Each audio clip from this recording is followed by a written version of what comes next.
نہ میں وہابی نہ میں بابی، میں ہوں مسلم علم و کتابی۔ لہذا حقیقت تو یہ ہے کہ صحابہ نہ وہابی تھے نہ کتابی تھے۔ پھر جملہ سن لیں کہ صحابہ اکرام خود نہ وہابی تھے نہ کتابی تھے، بلکہ وہ سچے پکے خالص قسم کے بابی تھے۔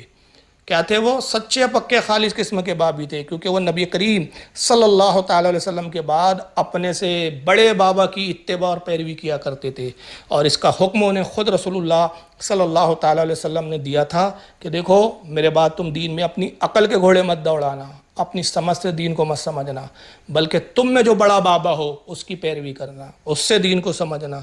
چنانچہ آئیے جامع ترمذی آپ دیکھیں، کتاب المناقب، باب فی مناقبی ابی بکر و عمر، حدیث نمبر 3663۔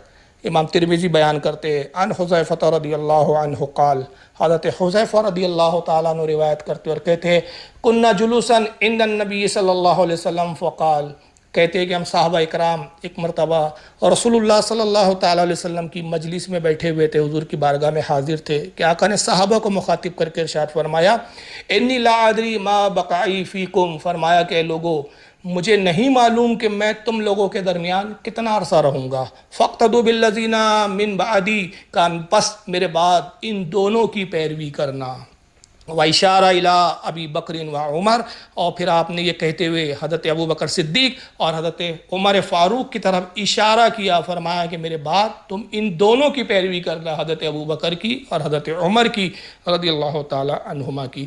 تو دیکھیے رسول اللہ نے خود حکم دیا ہے کہ تم یہ جو دو بڑے بابے چھوڑے جا رہا ہوں میں اپنے پیچھے، ایک ابو بکر صدیق اور دوسرا بابا ہے عمر، ان کی پیروی کرنا، علمی کتابی بننے کی کوشش مت کرنا، یہ جو دین کو زیادہ سمجھتے ہیں، یہ دین کے مسائل کو زیادہ ان کی پیروی کرنا۔ اور یہ حدیث بالکل صحیح ہے جامع ترمذی کی، حتیٰ کہ البانی صاحب نے بھی اس کو تخریج کر جو کی ہے، انہوں نے ترمذی کی اس میں کہا یہ حدیث صحیح ہے۔ اور امام ترمذی کے علاوہ اس حدیث کو امام ابن ماجہ نے بھی نقل کیا ہے المقدمے کے اندر، باب فضائل اصحاب رسول، حدیث نمبر 97۔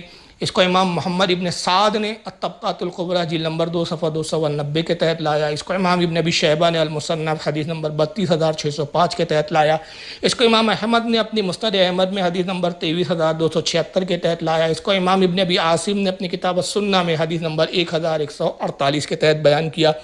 اس کو امام بزار نے مسند البزار میں حدیث نمبر 2829 کے تحت بیان کیا۔ اس کو امام طحاوی نے شرح مشکل الاثار کے اندر حدیث نمبر 1224 کے تحت بیان کیا۔ اس کو امام ابن حبان نے اپنی الصحیح کے اندر حدیث نمبر 6902 کے تحت بیان کیا۔ اس کو امام حاکم نے المستدرک میں حدیث نمبر 4454 کے تحت بیان کیا۔ اس کو امام بحقی نے سنن القبریٰ حدیث نمبر 10056 کے تحت بیان کیا۔ اس کو خطیب بغدادی نے تاریخ بغداد جلد 13 صفحہ نمبر 466 رجال نمبر 6335 کے تحت بیان کیا۔ اس کو امام طبرانی نے معجم الاوسط کے اندر حدیث نمبر 3816 کے تحت بیان کیا۔ اس کو امام ابن عدی نے الکامل میں حدیث نمبر 288 کے تحت بیان کیا۔ اس کو امام ابو نعیم نے حلیۃ الاولیاء جلد 9 صفحہ 109 پہ بیان کیا۔ اس کو امام ابن عبد البر نے جامع البیان العلم و فضلہ حدیث نمبر 2309 تک کے تحت بیان کیا۔ اس کو امام دہلمی نے مسند الفردوس حدیث نمبر 245 کے تحت بیان کیا۔ اس کو امام ابن قدامہ حنبلی نے المغنی حدیث نمبر 684 کے تحت بیان کیا۔ اس کو امام خطیب تبریزی نے مشکات شریف کے اندر حدیث نمبر 6062 کے تحت بیان کیا۔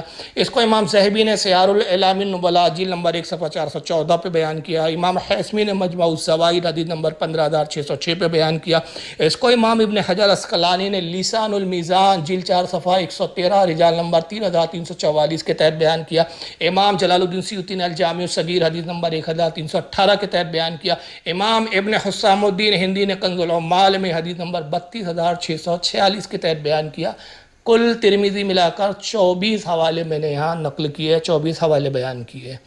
تو یہ حدیث نے واضح کر دیا کہ باباؤں کی ہی پیروی کرنے کا رسول اللہ نے حکم دیا ہے۔ تو یہ صحابہ کے زمانے میں کوئی اس طرح کا نعرہ تھا ہی نہیں کہ نہ میں وہابی نہ میں بابی، میں ہوں مسلم علمی کتابی۔ اور آئیے حضرت عمر رضی اللہ تعالیٰ عنہ کی بھی ایک حدیث آپ سماعت فرمائیں کہ فاروق اعظم رضی اللہ تعالیٰ عنہ نے اپنے زمانے میں خود صحابہ کو مخاطب کرتے ہوئے کیا حکم فرمایا. چنانچہ حدیث پاک کے الفاظ ہے عن ابن عباس قال، حضرت عبداللہ ابن عباس سے روایت ہے، وہ کہتے ہیں خطبہ عمر ابن الخطاب الناس بالجابیہ، کہ ایک مرتبہ امیر المومنین حضرت عمر ابن خطاب رضی اللہ تعالیٰ عنہ نے لوگوں کے درمیان خطبہ ارشاد فرمایا، اور جو خطبہ دیا آپ نے وہ جابیہ نام کے ایک مقام ہے، جابیہ نامی، اس مقام پر آپ نے خطبہ دیا. فقال یا ایھا الناس من اراد ان یسأل عن القرآن فلیاتی ابی بن قعب. تو آپ نے کہا کہ اے لوگو، تم میں جو چاہتا ہے کہ وہ قرآن کو سمجھے، قرآن کو متعلق کچھ پوچھنا چاہتا ہے یا قرآن کو سمجھنا چاہتا ہے تم میں سے جو کوئی، تو اس کو چاہیے کہ وہ ابی ابن قعب کی طرف رجوع کرے، وہ ابی ابن قعب کے پاس آئے، ان سے قرآن کو سمجھے. اب بتائیے عربی زبان میں قرآن تھا، کیا صحابہ کو عربی نہیں آتی تھی؟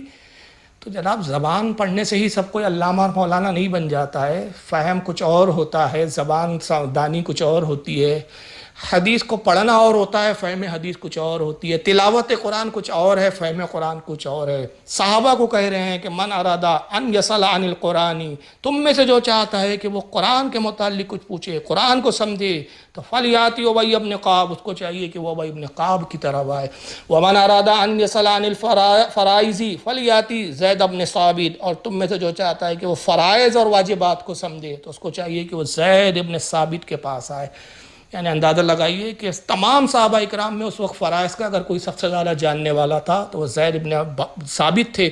تو حضرت عمر کہتے ہیں کہ یہ زید ابن ثابت جو تمہارا بابا ہے نا، اس بابے کے پاس آؤ، اگر فرائض سمجھنا ہے، قرآن سمجھنا ہے، تو بھائی ابن قعب یہ جو بابا ہے تمہارا، اس بابے کے پاس آؤ. اپنے عقل کے گھوڑے مت دوڑاؤ، 10x10 کے دڑبے میں بیٹھ کے محقق نہ بن جاؤ. پھر آگے فرماتے ومن ارادہ ان یسأل عن الفقہ فلیاتی معاذ بن جبل، اور کہا تم میں جو فقہ کے مسائل جاننا چاہتا ہے، جو مسائل فقہ سمجھنا چاہتا ہے، اس کو چاہیے کہ وہ معاذ بن جبل رضی اللہ تعالیٰ عنہ کی طرف رجوع کرے. ومن ارادہ ان یسأل عن المال فلیاتینی، اور جو مال کے بارے میں جاننا چاہتا ہے، معاشیات کے بارے میں جاننا چاہتا ہے، اکنومی کو سمجھنا چاہتا ہے، اس کو چاہیے کہ وہ میری طرف رجوع کرے. فَإِنَّ اللَّهَ تَعَالَى جَعَلَنِي لَهُ وَالِيًا وَقَاسِمًا، اور کہا کہ بے شک اللہ تعالیٰ نے مجھے مال کا والی بنایا، اس کا محافظ بنایا، اور میں اس کا تقسیم کرنے والا ہوں. تو یہ حدیث نے بھی واضح کر دیا کہ حضرت عمر بتا رہے ہیں کہ صحابہ میں بھی ہر کوئی وہ نہیں ہے کہ جو علمی کتابی بن جائے، بلکہ کیا ہے، ایسے بابے ہیں کہ جو علم میں ایک سے دوسرے پہ فوقیت رکھتے ہیں، اور جو صاحب فوقیت رکھنے والے لوگ ہیں، جو فوقیت رکھتے ہیں، جو صاحب علم ہے، تو دوسروں کو چاہیے کہ ان بابوں کی طرف رجوع کرے.